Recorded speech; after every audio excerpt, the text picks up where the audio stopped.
Oh, that's Sherwood, actually. He's the maitre d'.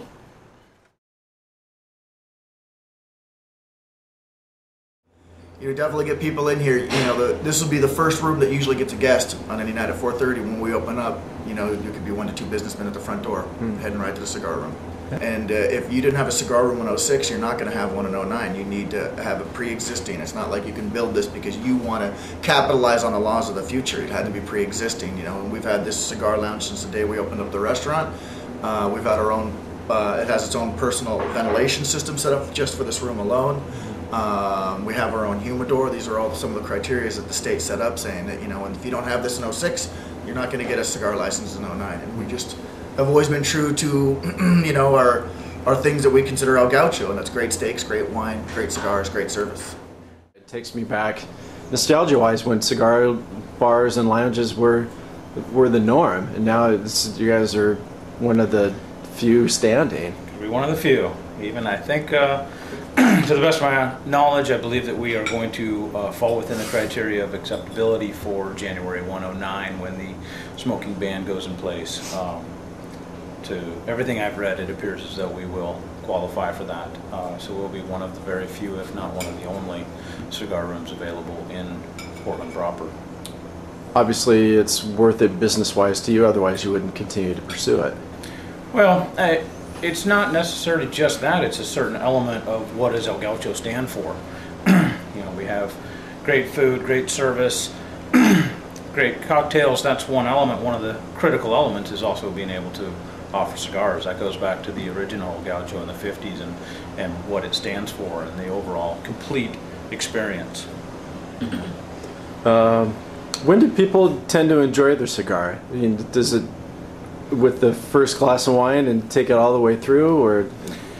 I would say there's definitely is the after dinner cigar is probably the most common and most popular, but equally so I would say that there's almost an equal number of people who come in and just to have the cigar and enjoy that with either a scotch or a cognac or a great glass of wine. Once in a while by itself. We do permit people to bring in their own cigars, and of course we do have a fully stocked humidor as well. It's one of those. You're always going to have your standbys like on any good wine list, but things change. Market conditions change, availability change, price change, customer wishes, demands. So it's always has a certain element of movement and flexibility to it. You can't carry Cubans here. That would be illegal. So no, we do not. No, this cigar is from a Cuban seed grown in the Dominican. Right. So now, if you saw somebody bringing their own Cuban in here, cannot permit that. I got a sister and a brother that smoke cigars, and when I'm with them, you know, they're pretty avid cigar smokers. So when I'm with them, you know, we'll sit down and smoke cigars in their backyard. We all came here one night for dinner, and after we got done for dinner, the whole family came in here together and had cigars together. It was real nice.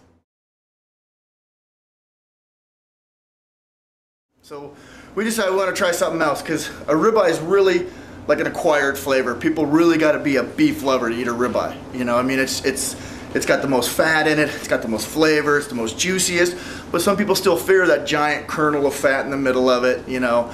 And some people really love their filet mignon, some people really love their New York. With this thing, you got about 30 ounces of New York and almost 16 ounces of filet mignon in there. So what we'll do is people order this for maybe, we haven't had anybody order one for themselves yet.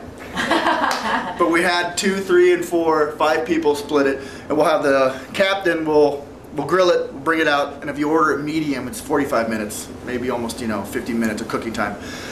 Captain will roll out the gear on and carve it tableside and put it all back on a platter and then put it in front of you and you share it family style, so whoever can have a little piece of New York and a little piece of filet.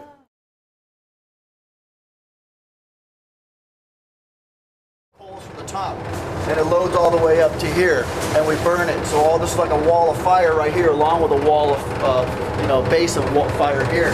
And then we put the rotisserie in here. It's a chain-driven rotisserie, and as you can see, we can put 5 sticks on there at one time.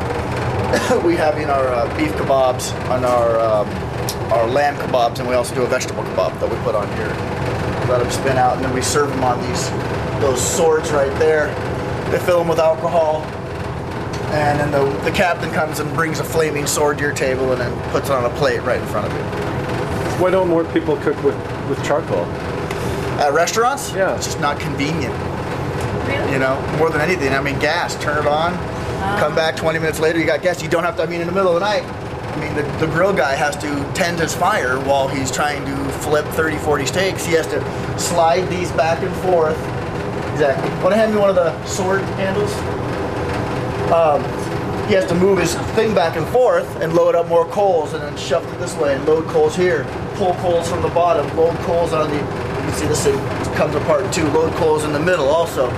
So it's just, you know, I mean, not only is the process of standing here cooking steaks, but the process of, you know, tending your fire the whole entire time. It's Making like sure that it's even. dual duty, exactly. It's definitely an art, right? But Yes. obviously, you feel as though it shows in the end product. For sure, without a doubt. I mean, the quality of the steaks that we produce, you know, the caramelization that we do on it. So, and you'll go through 6 to 8 bags a night? That's like the vegetable one like that, it looks like. Yeah, easily. We get them double 40 pounders, so they're like 80 pounds for in a plastic wrap. It's 2 like 40-pound bags inside of it. Do you know of anyone else in Portland that's using those? Not a restaurant. I mean, there probably is, but I don't know of Yeah. any restaurant that actually is using just charcoal briquettes. And all the El Gaucho properties use it? Yes. Wow. I would have to say the big thing about the certified Angus beef is never ever having to apologize for your product. They just go through so many safeguards to make sure that their product is protected and it's straight up and there's no messing around.